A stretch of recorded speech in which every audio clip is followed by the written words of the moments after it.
Now, last week, the world celebrated Rio +20. And of course, we know Rio is all about sustainable development.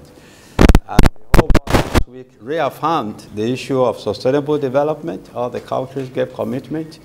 And one of the issues also raised was the issue of a green economy.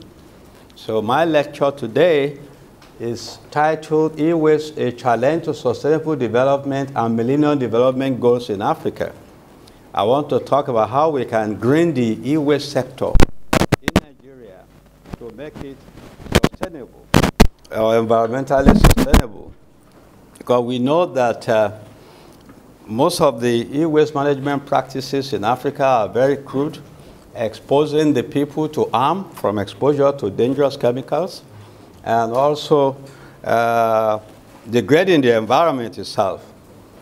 Now, the Basel Convention, which where I'm the director of the Coordinating Center for Africa, is the only global convention on waste.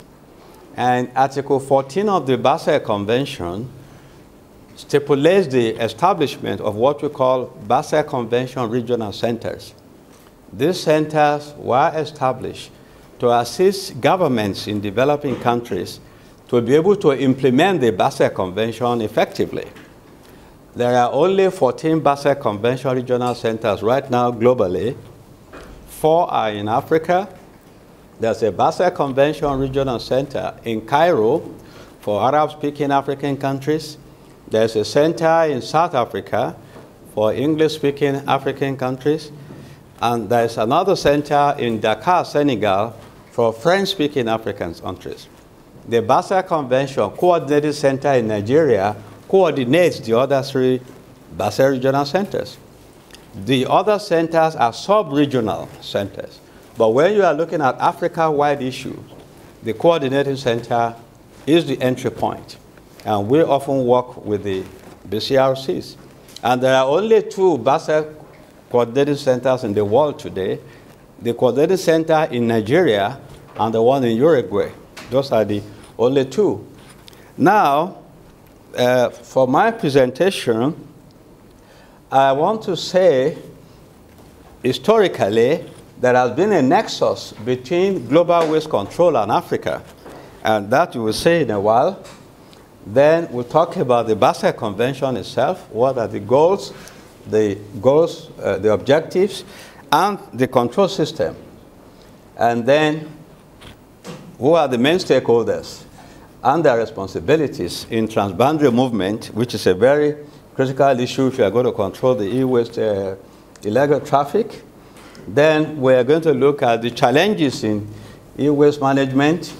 Some of them have been mentioned already. We look at social, environmental, and economic factors. Then we look at the stakeholders and leverages to solve some of the various e-waste problems highlighted. And then the status of e-waste legislation in Africa. And then opportunities for cooperation within the African region. Our colleagues from Kenya have raised this issue. Of course, I will touch on this, that for developing countries where resources are limited, it may be better to have a common approach to solving problems than having individual countries go their way. And then, of course, I'll make some recommendations. Now, I want to say that apart from climate change, a major environmental problem of the 21st century is the problem of electronic waste. It is a creeping environmental problem that suddenly overcame the world without noticing. ICT, as has been mentioned in the morning, has transformed the world to levels unimaginable. But one of the dark sides of ICT is the uncontrollable generation of electronic waste. And electronic waste, I want to say, is an emerging global environmental issue, has also been mentioned, estimated at about 40 to 50 metric tons annually, and therefore being a globalized issue affecting both developed and developing countries, global solutions are needed. I want to say that I had a unique opportunity in SICAM in 2009 in Geneva to move through the African region e-waste as an emerging global environmental issue, supported by Peru. So it was adopted at that forum. And also, at Rio last week, UNEP launched the GEO5 Global Environment Article 5th edition. I was also privileged to be one of the authors in Chapter 6, which introduced for the first time in GEO5 chemicals and waste. I was able to also emphasize e-waste there. And also, UNEP also launched another document called the Foresight Process Report. In March last year, UNEP put together 21 experts from all the 6 regions. I was privileged to be one of them. And we came up with what we call the 21 emerging global environmental issues for the 21st century. Again, I had to fight to put e-waste there. People will say, no, it's a Basel issue. I'm a professor of chemistry.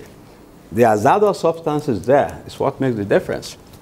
Anyway, so that also was put there. And then, of course, the life cycle approach is very important in addressing the e-waste issue.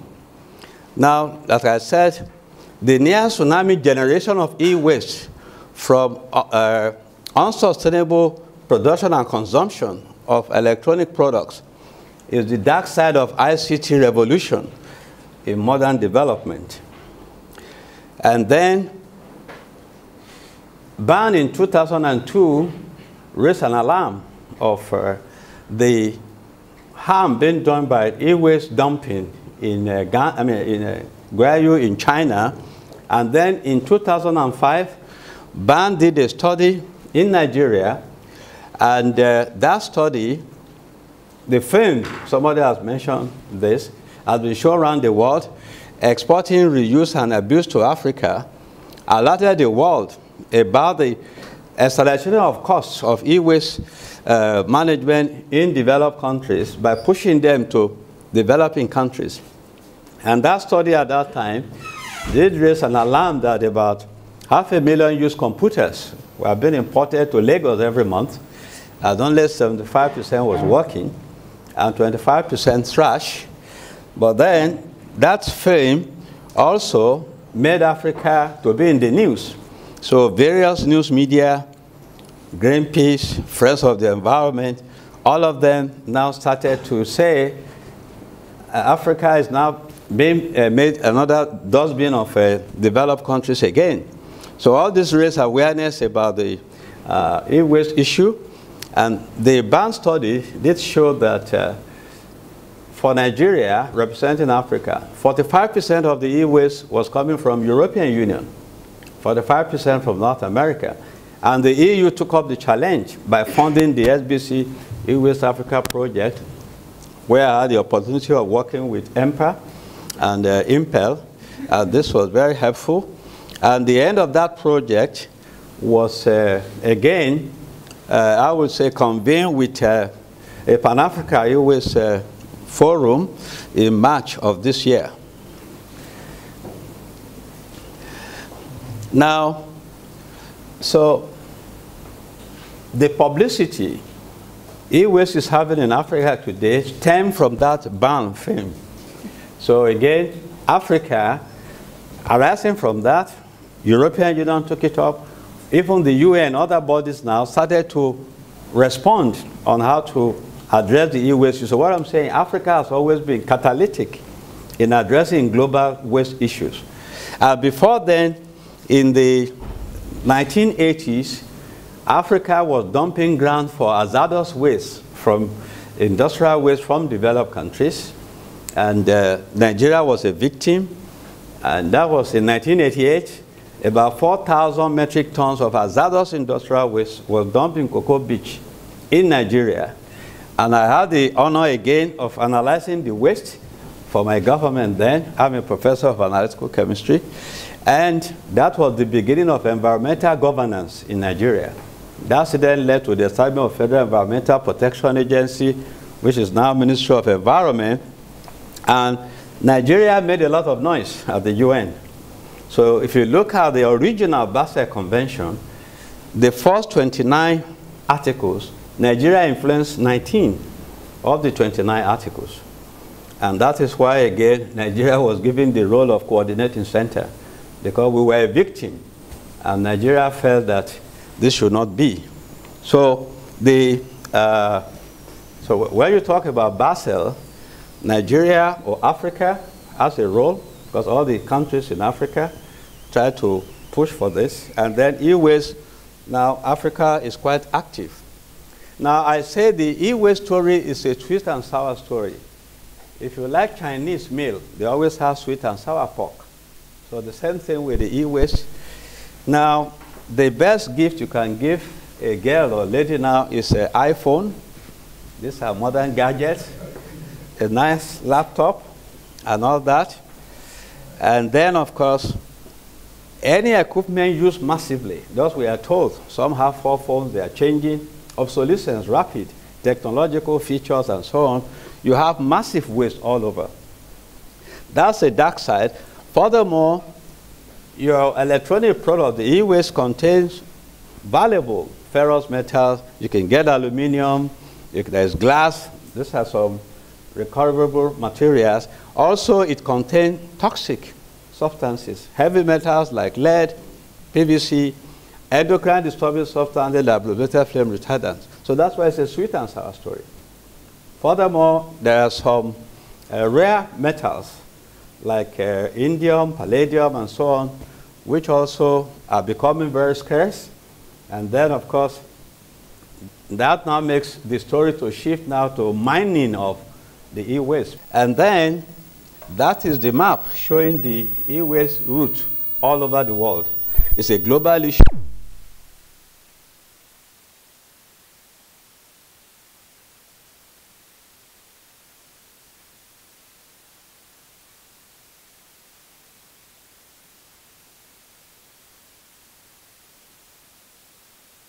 Middle East and Asia. Now, the Basel Convention is the global convention. If diligently enforced, will prevent the illegal transboundary movement of e-waste, which is hazardous waste. Of course, we want to say, what is the Basel Convention?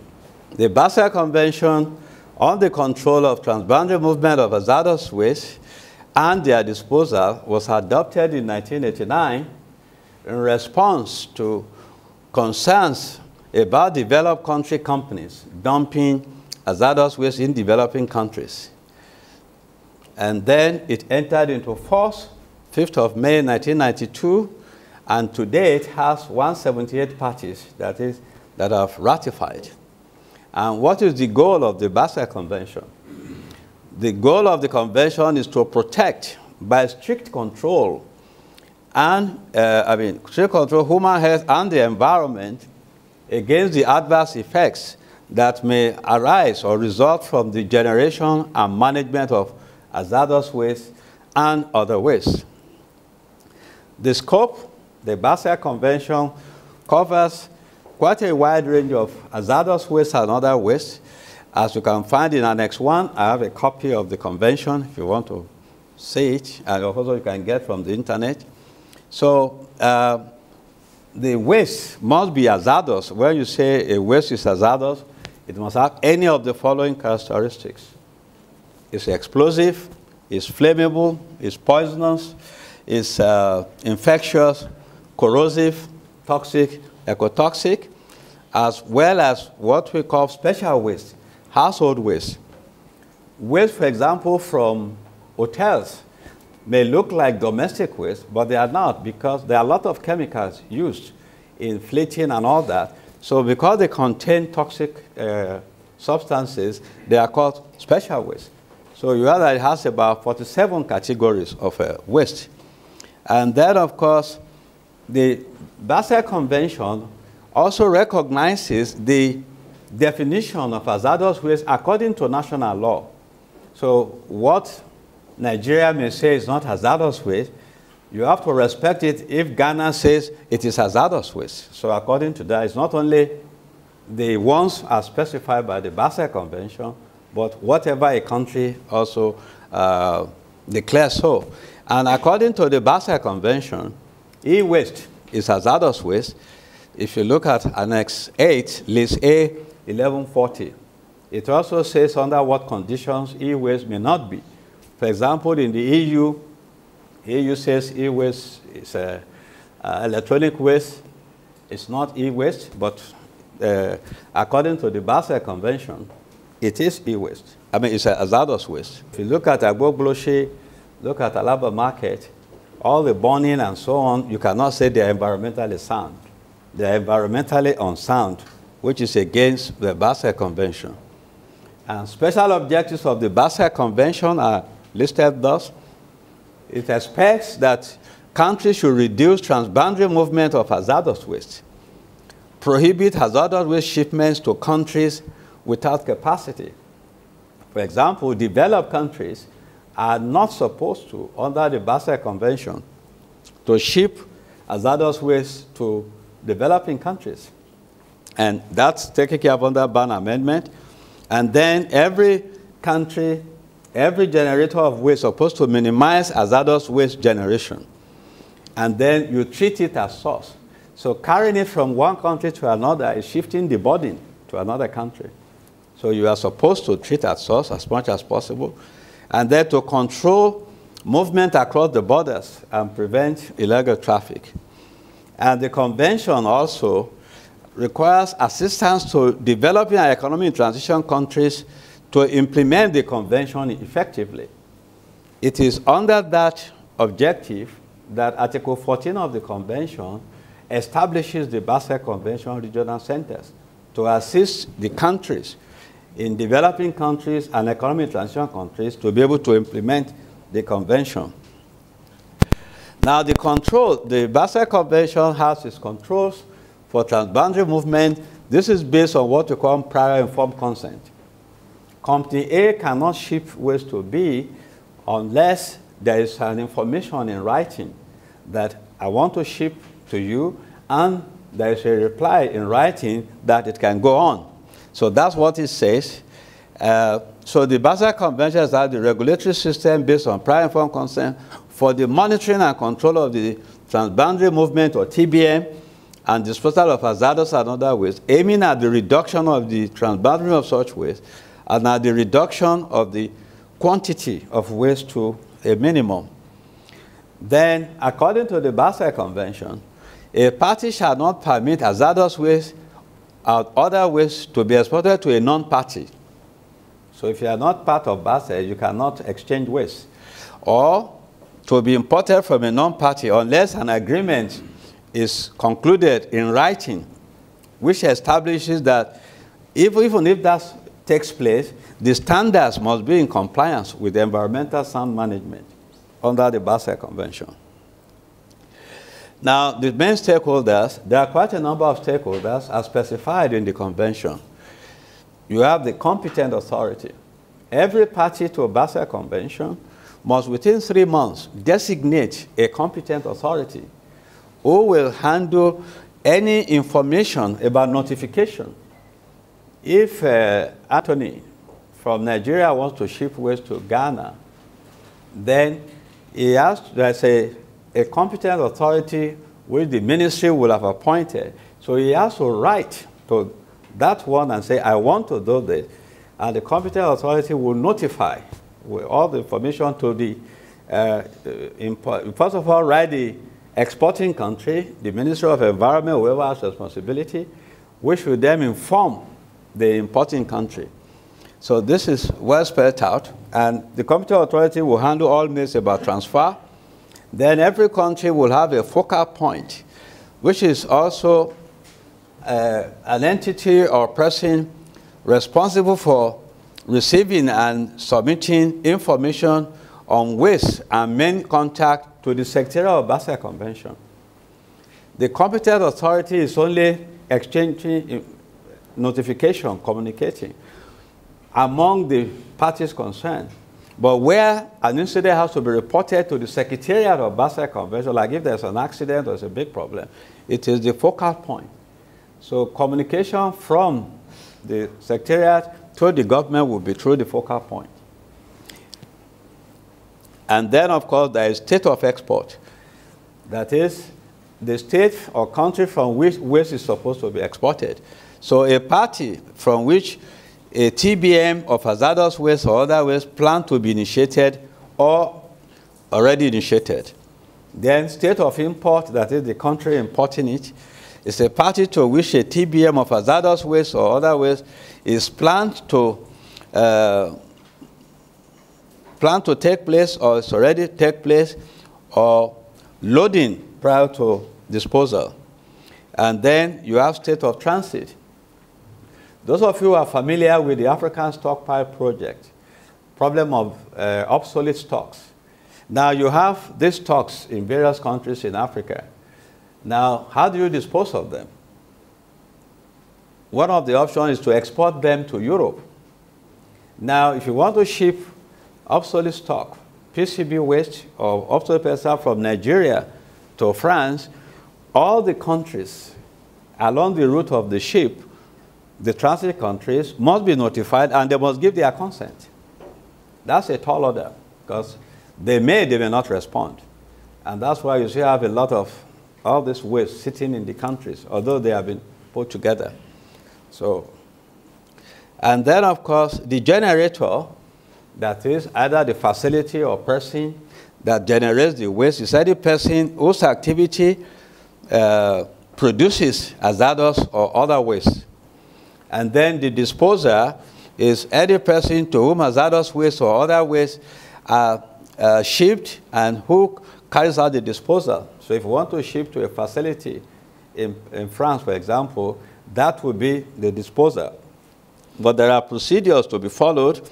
And then, if you carry out a transboundary movement of hazardous waste or other waste as specified in Article 9, that is, not following due process, then such waste is criminal activity. It's illegal. So, and a country is allowed to offer punishment to such defaulters. And each party or country has responsibilities under the Basel Convention. That represents a nation, and that's supposed to be the policeman. The countries are supposed to police their borders, but do we do that in Africa? Well, you can answer that.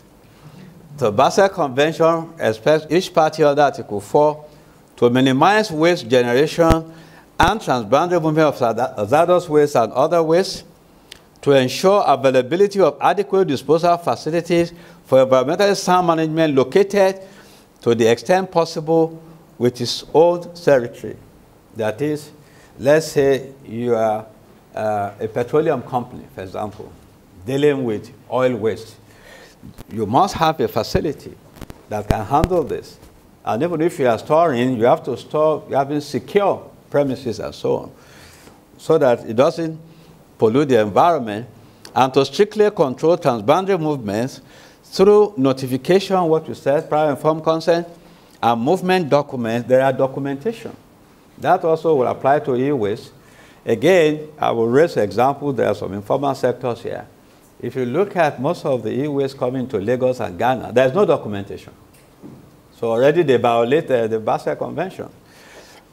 And then disposal operations, and that includes, according to Basel, if you are shipping for storage, treatment, reuse, recycling, recovery, and final disposal. And then part of the responsibility of a country has the right to prohibit the import or to limit, ban the export of hazardous and other waste. So you can refuse consignment of e-waste or anything you think is hazardous as a country. You have such liberty under the law.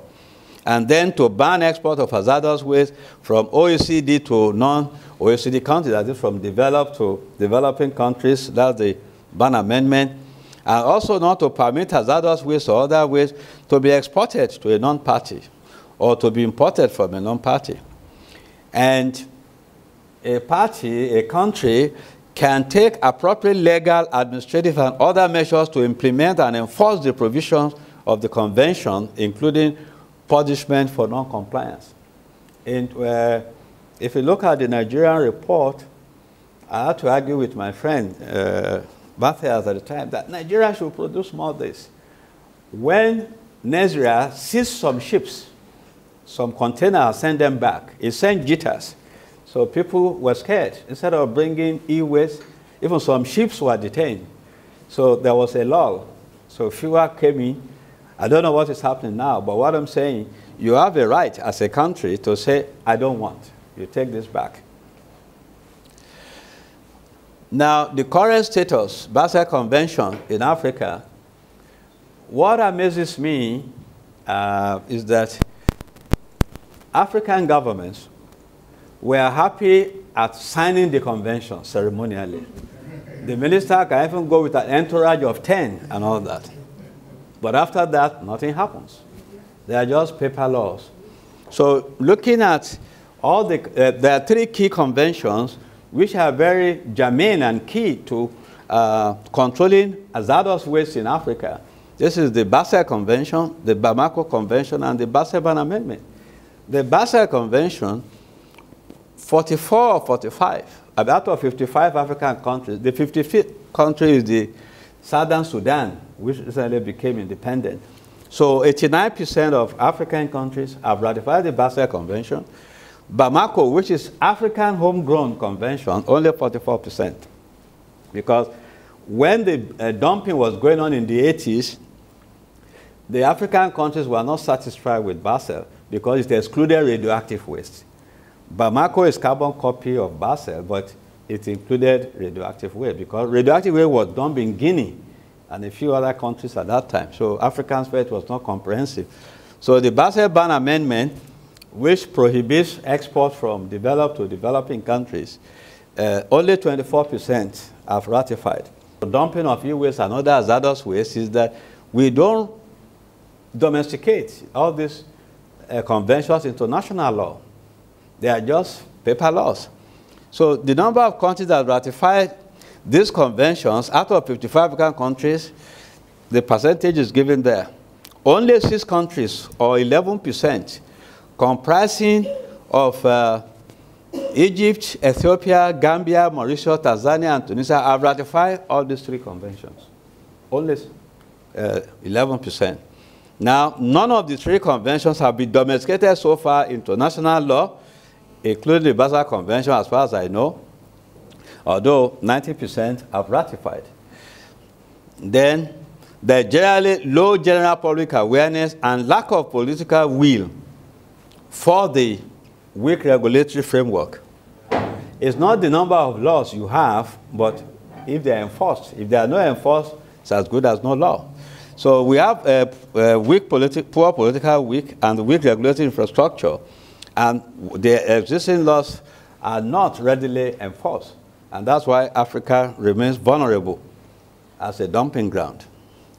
Now, major challenges to solving e-waste problems in Africa: well, absence of infrastructure for appropriate e-waste management is not there. Then absence of legislation dealing specifically with e-waste. Also, many African countries don't even have a regulatory framework for even solid waste. You may have piecemeal legislation, but they are not comprehensive. And these days, from the studies we have done in Nigeria, urban solid waste now contains between 4 to 15% e-waste. When you go to urban refuse dumps, you now find them all over the place.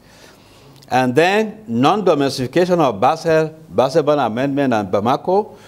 Then we have a big problem, which John Puama will confirm, and others who are at the port.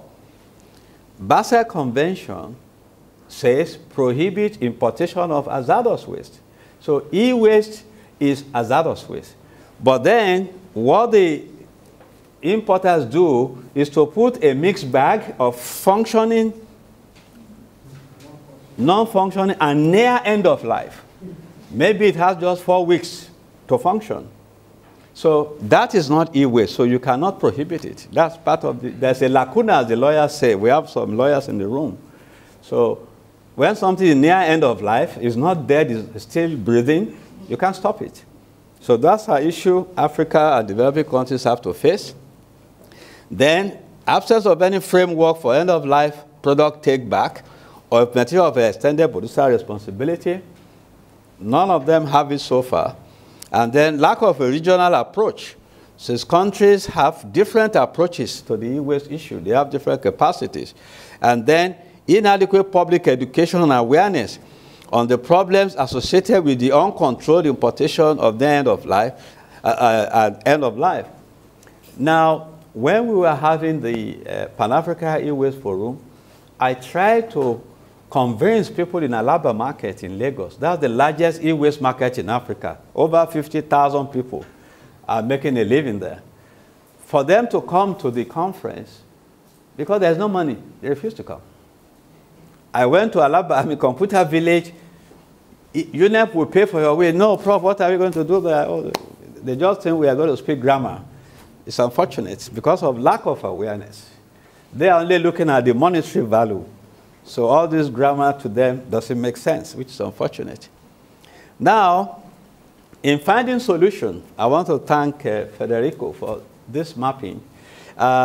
We have to look at the life cycle to find the holistic solution of the electrical electronic products, right from raw material to production, use, reuse, collection, dismantling and all that, and then recycling and all that. So right now, e-waste is downstream, but we also have to look at upstream and middle stream solutions for e-waste. And then structure of e-waste management in Africa. Now, when the second hand, let me also say, because I've always said this, I will not ask Africa under any circumstance to ban importation of second-hand electronic products, whether you like it or not.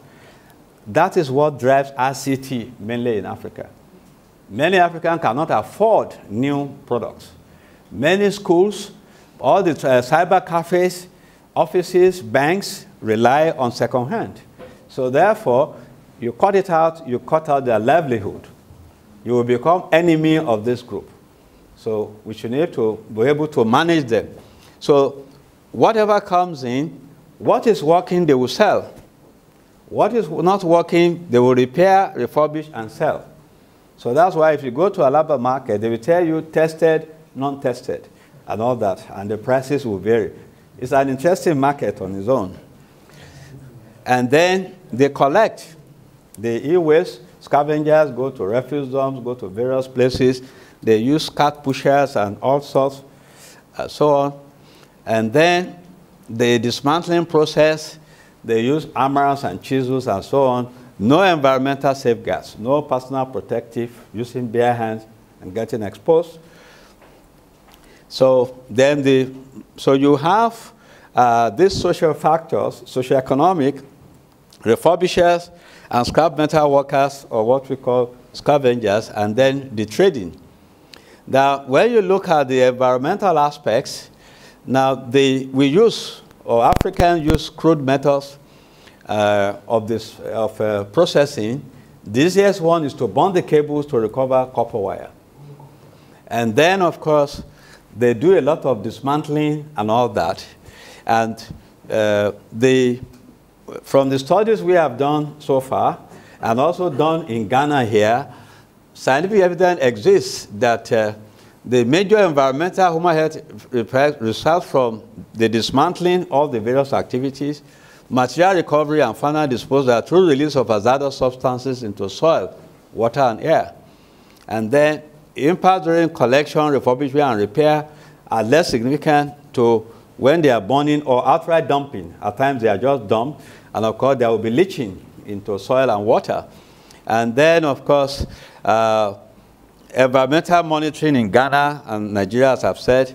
And recently, in collaboration with Fraunhofer Institute in Germany and also EMPA, Matthias, we have been analyzing old television sets and also computer monitors from the 1980s, the last 20 years, and we found excessive level of brominated flame retardants in this.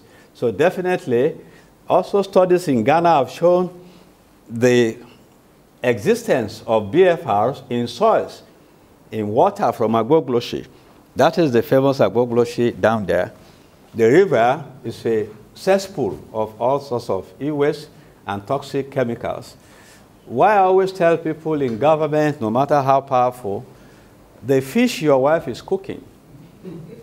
You go to Agogloshi, you see cattle grazing from there. The meat you have for lunch, you don't know from where it's coming from. So we're all vulnerable. That's the point I'm making. So it's our collective responsibility to address these issues because we get exposed through what we eat.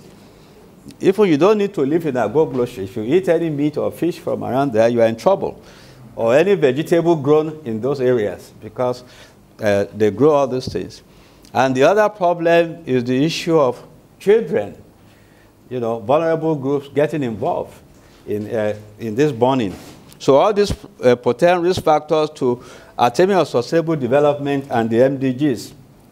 I've said this in my country, all the billions government is wasting on so-called MDGs, if you don't address the waste issue, you are wasting your time. Because most health problems are primary health care. Because the refuse is dumped on riverbanks, bare land. When it rains, all the leachate goes into groundwater, goes into the river. So what are you solving? So you need to address the waste issues, very, very important. Then economic aspects, you have thriving scrap market in Ghana and Nigeria, and there's a reasonable good market price for e-waste in the informal sector. I think Federico was talking about rich man, wise man, that should put all these things in there. So there are market prices for all the various items of waste from the e-products, the CRT monitor, fridge, desktop.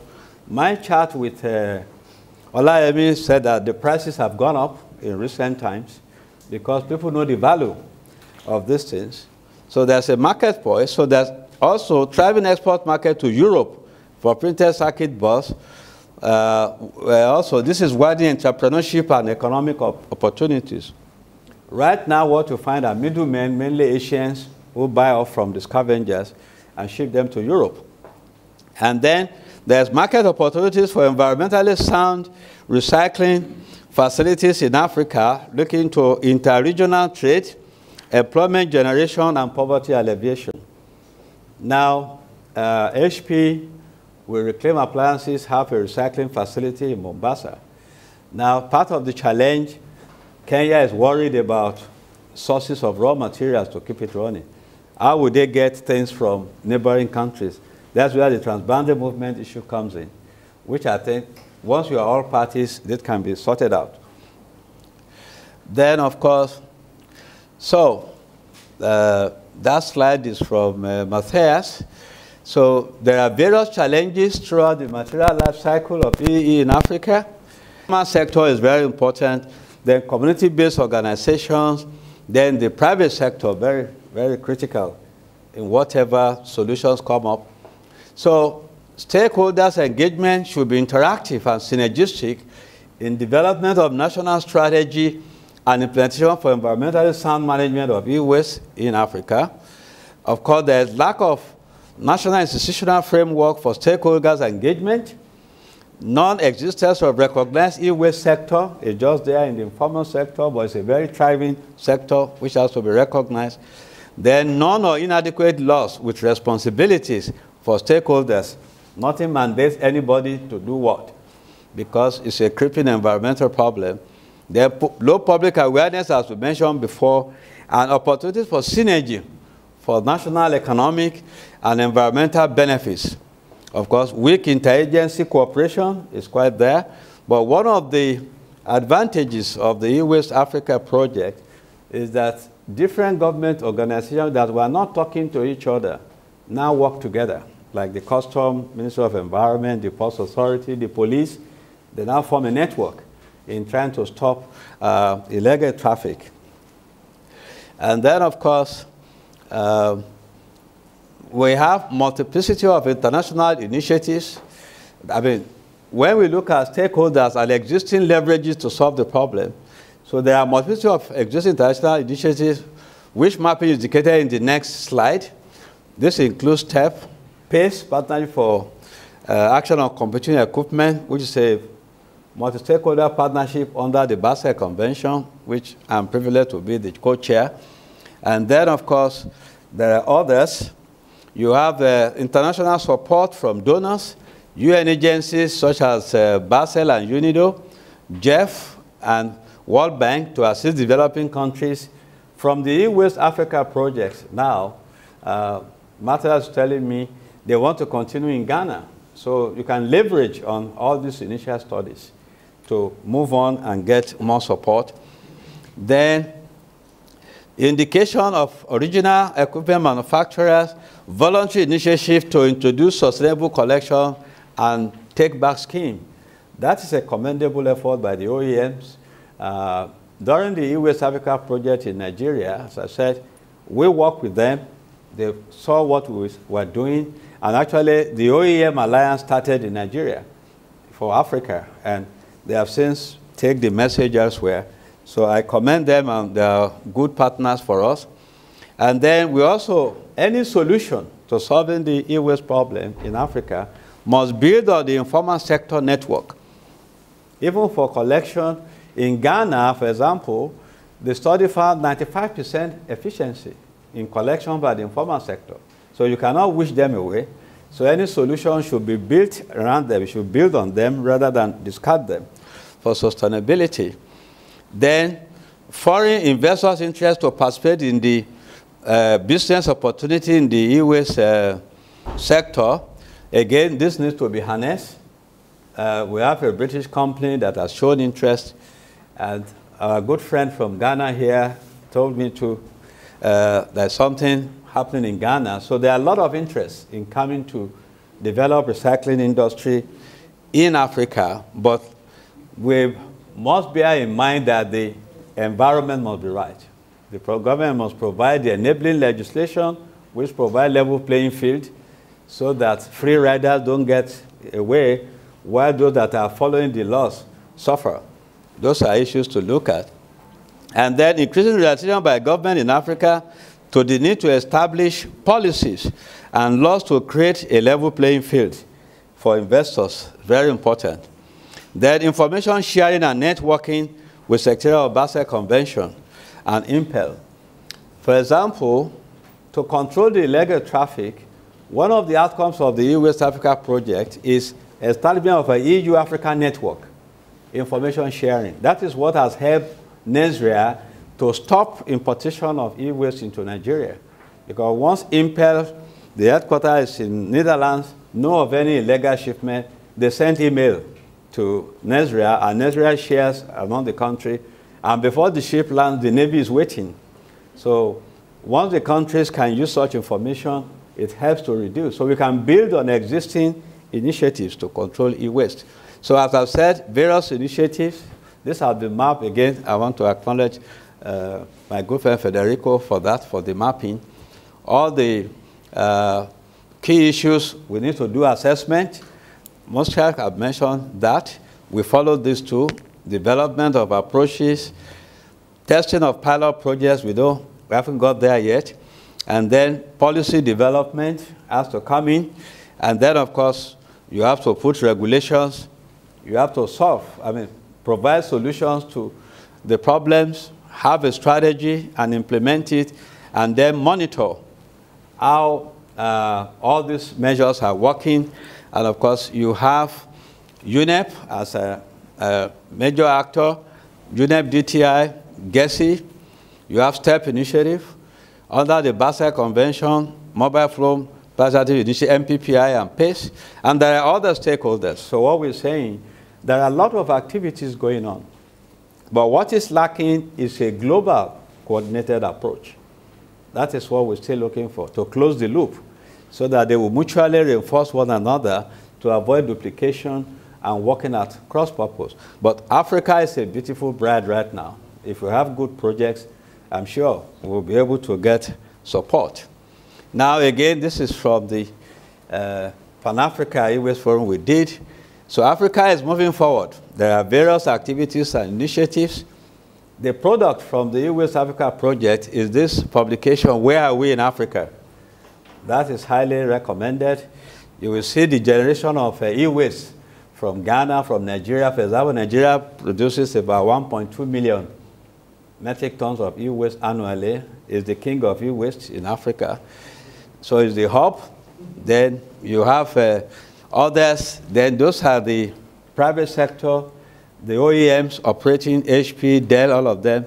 They are quite active.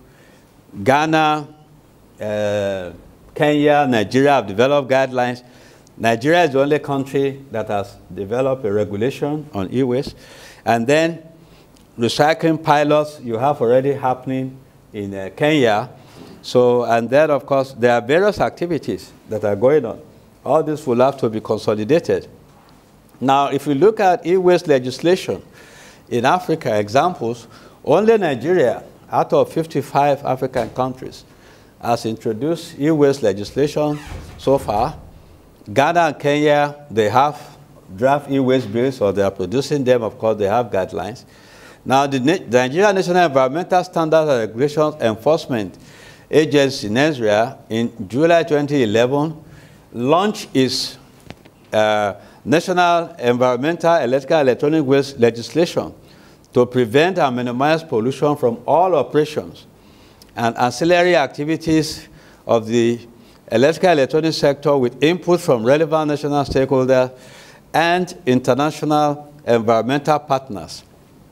One of the benefits of the US Africa project was that we had inputs from partners like the OEMs, Dell, STEP, all of them, PACE, were asked to make inputs. Whether all their inputs were accepted, that's another matter. But at least they had opportunity to comment. So we tried to make it a participatory process because the regulated body also, they are aware and they made some inputs. And then the NESRA also produced guidelines, and these guidelines highlighted the do's and don'ts for importers of e-waste or second-hand e-products and shipment into Nigeria. Again, we've said that Ghana has produced draft guidelines, the same with Kenya. Now, the current status of e-waste in Nigeria, the legislation, the law is in force. The regulation is in 10 parts and contains schedule of e-products covered. All the products or items in the EU guidelines, the 10 categories are all there, they're all captured there. And the law was launched publicly in Abuja in July last year, and thereafter launched in different states of the country. I was there when this was done. Now, the fear of running foul of this law has reduced incidents of illegal traffic and dumping, at least for now, because of the seizure that took place. Now, the requirement that all importers of used electrical electronic products and e-products should register with NESRA has also placed stakeholders in the business under surveillance. Now, you cannot import e-products, second or new, without registration and getting a permit. So that way they can keep tab. And they're also working closely with UK, all the major exporting countries. Now, the law in Nigeria also gives responsibilities to stakeholders. The regulation, for example, prescribe application of importers of EE and UCE, technician repairs as well as person and organization importing. The agency assigns itself naturally the enforcement of the provision of the legislation. And then importers, exporters, and operators of e-waste collection facilities are obliged to register with the agency and obtain a permit, which may be renewed annually, and or face punishment for non-compliance. And then persons or organizations operating recycling facilities are obliged to register with the agency. Environmental audits of facilities processing second-hand e-products will take place. Use of personal protective equipment is also mandatory in all e-waste processing facilities. The periodic environmental monitoring reports should also be submitted to the agency. Now, the weaknesses of this legislation, some of them, is that the strength of the regulation is that they are stringent, and if enforced to the letter, would drastically reduce incidents of illegal importation of e-waste camouflage as second-hand products. And then the total ban of CFC fridges is also welcome. But the weakness is that the definition of producer is adjudged not to be inclusive and should include not only OEMs, but retailers, distributors, and so on. So what I'm saying is the operation of the law. This may have to be looked at. And then total ban of CRTs may cause difficulty that you cannot import CRTs because all the old TVs and so on, people still need them. So if you say they cannot come in, what happens? So these are just my own observations. Now, opportunities for cooperation within the African continent, regional approaches. Now, as I said, one of the, okay, 5 minutes, I'll make it. The EU-Africa Enforcement Network on the control of illegal traffic in e-waste is one of the outputs of the EBC West Africa project, which I said has been assisting the countries to exchange information on illegal traffic.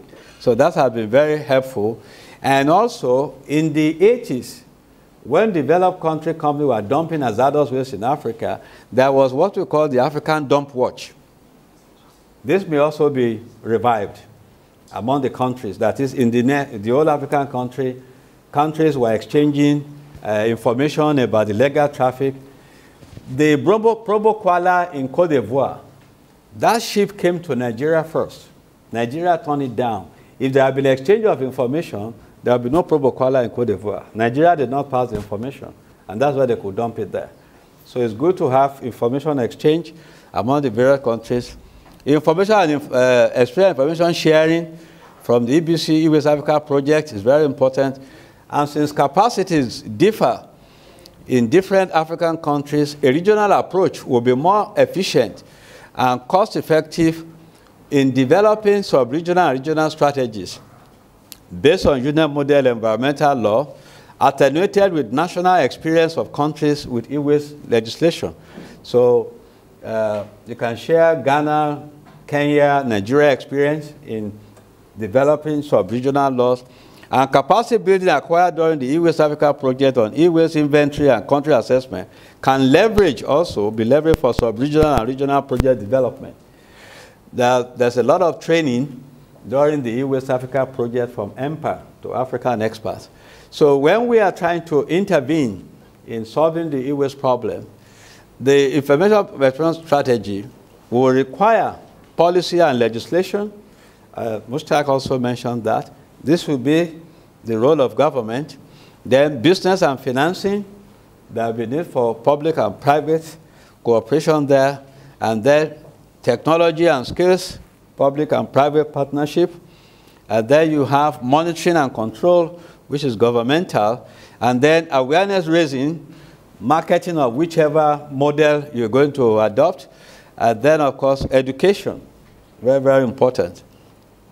Now, conditions for success in startup, we need to define the problem as EWA laureates. When you are going to start your own, you need to know the situation in your country, identify the problem, who are the important stakeholders, what are the issues.